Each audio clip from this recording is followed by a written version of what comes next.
Bismillahirrahmanirrahim. وَلْتَكُنْ مِنْكُمْ أُمَّةٌ يَدْعُونَ إِلَى الْخَيْرِ وَيَأْمُرُونَ بِالْمَعْرُوفِ وَيَنْهَوْنَ عَنِ الْمُنْكَرِ. Assalamualaikum warahmatullahi wabarakatuh. Wa ma min mri'in yansur musliman, dan siapa seorang muslim, seseorang pun yang menolong saudaranya, dia mampu menolong saudaranya, membela saudaranya, memuliakan saudaranya, menutupi pada saat saudaranya itu butuh ditutupi, fi maudi, pada satu masalah, maka yuntaqasu fihi min irdi, maka Allah akan pula juga akan tutupi, illa nasarahullahu fi mautin, maka Allah akan tolong dia pada saat dia mampu menolong, maka Allah akan tolong dia pada saat dia butuhkan. Jadi siapa menolong orang lain, menjaga kehormatannya, menjaga kemuliaannya, tidak melecehkan harga dirinya, maka Allah juga akan menjaga kehormatan dirinya, kemuliaan dirinya pada saat dia butuh. Pada saat dia butuh. Ya, kita semua punya aib sendiri. Tidak ada orang yang tidak punya aib. Tidak ada. Semua orang punya kelemahan. Hanya karena aib-aib itu Allah belum bongkar, maka kita masih mau dekat dengan orang itu. Oh, dibongkar, Pak. Kita semua ini lebih banyak aib kita. Tutup saja, Pak. Dan itu kalau seseorang itu menutup dirinya tidak diketahui, lalu ada orang yang pergi bongkar, bagaimana dosanya? Dia sendiri tutup, Allah akan tutup, Pak. Allah tutup, dia tutup, Allah tutup, ada orang yang pergi sebar. Dosanya itu dosa. Gimana gitu? Betapa menyakitkan saudaranya kaum muslimin. Dirinya orang yang punya aib itu dia tutup. Allah juga tutup. Bahkan Allah mengatakan, ya hambaku, kalau kau berbuat dosa di siang hari, ku tutup itu dosamu di malam hari. Kalau kau berdoa dosa di malam hari, ku tutup dosamu di siang hari. Begitu Allah, Pak. Innallaha ghafur. Allah itu ghafur. Allah Maha Penutup. Allah benci orang yang pergi buka. Kecuali, Pak, nanti ada ghibah yang dibolehkan kalau orang itu memang terang-terangan melakukan. Kalau orang itu sudah terang-terangan melakukan, tidak lagi merasa malu kalau diungkap aibnya, maka tidak apa-apa digibah. Karena memang dia tidak tutup, dia sudah terang-terangan. Itu salah satu ghibah yang dibolehkan. Atau pada pihak yang berwenang, jadi boleh, Pak.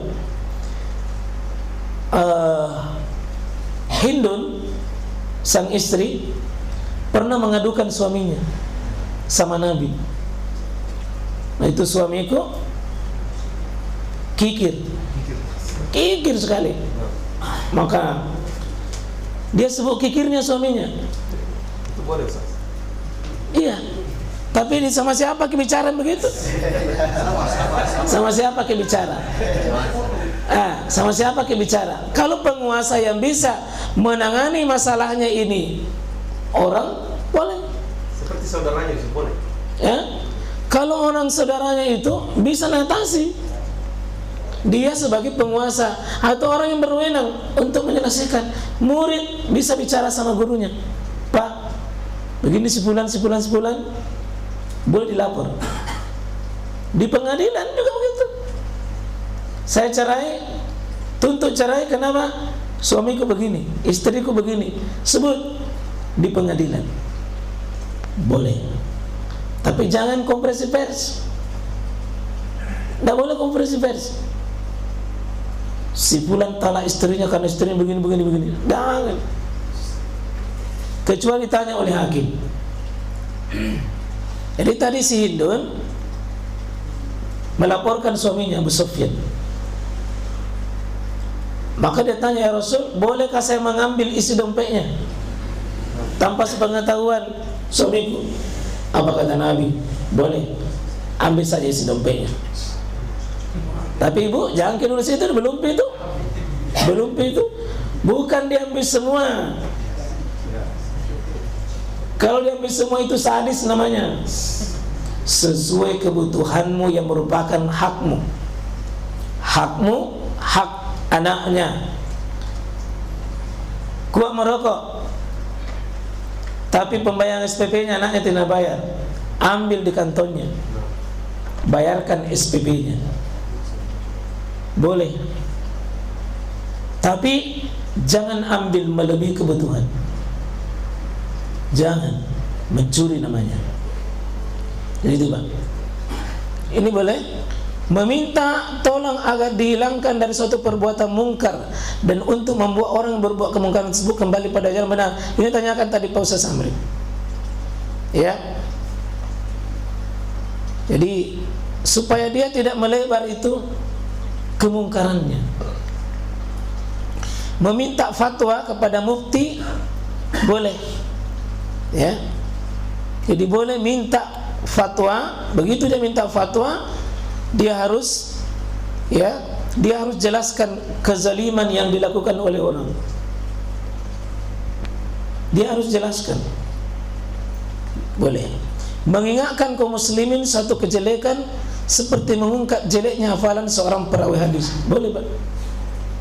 Jadi para perawi hadis kan biasa jelek hafalannya. Dia pendusta, dia pembohong, dia punya kekurangan begini, boleh disebutkan. Karena jangan kejelekan itu menyebar. Itu mengungkap fakta supaya tidak menimpa kaum muslimin. Boleh.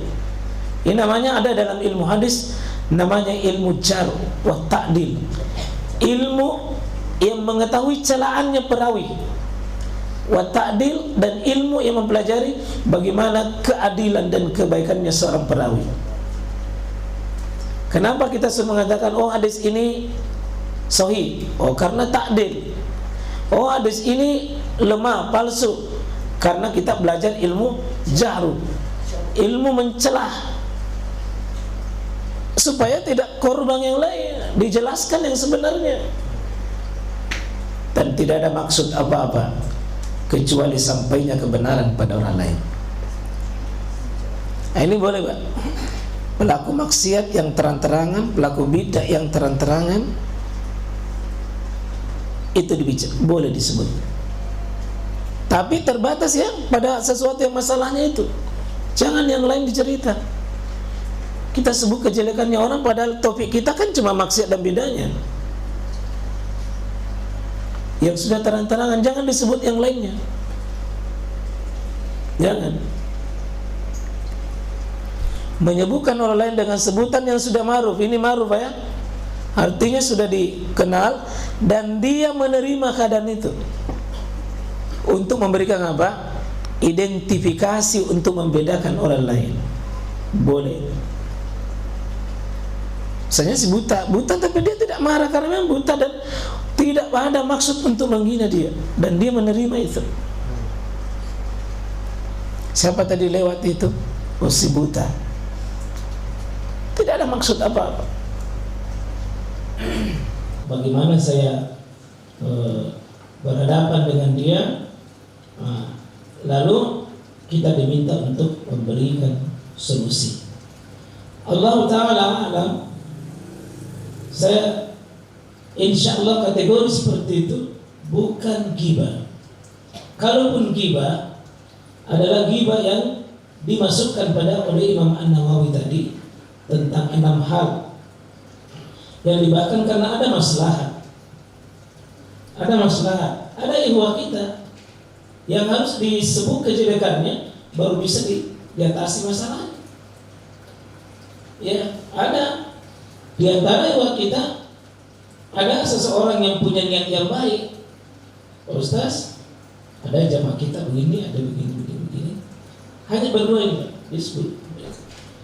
Tapi kita dianggap oleh orang yang bertanya punya wewenang, punya kemampuan, punya power untuk menjelaskan. Tapi dengan catatan harus dibuka dulu. Nah, itu insya Allah boleh, karena dikiaskan dengan masalah hakim, dikiaskan kepada masalah memberi fatwa. Dengan catatan jangan dikasih lebih dan jangan diungkap yang selain kita sudah tahu. Itu boleh. Jadi dalam Al-Quran secara umum, baik maupun suami istri kan, dia ada suruh datangkan hakama, dua hakim dari kedua belah pihak, suami dan istri. Pembelanya suami kira-kira siapa yang tahu, pembelanya istri siapa kira-kira bisa tahu, sehingga siapa yang menghadapi suami kita, siapa yang menghadapi istri kita, diungkap dulu kelemahannya, tetapi tidak lain untuk mengobati. Dokter sering bertanya apa penyakit kita. Sesudah disebutkan penyakit, dokter bisa terapi dan berikan terapi kesembuhan insya Allah. Dengan cara apa? Tanya, is'alqab, tanya hatimu. Kamu ceritakan aib ini karena apa? Hati bisa jawab. Kalau ada rasa sedikit jengkel, kebencian, dan ini kesempatan untuk orang lain tahu kejelekannya, gibah besar. Tapi kalau disebut dalam rangka menyelesaikan masalahnya, simpulan dengan simpulan, kita hadir yang dimintai fatwa, insya Allah boleh, sepanjang punya memang kemampuan. Karena itu Pak, saya katakan tadi, hati-hati dengan siapa kita bicara. Apakah orang yang punya kemampuan atau hanya sekedar memuas-muaskan diri karena adanya rasa jengkel kita pada seseorang.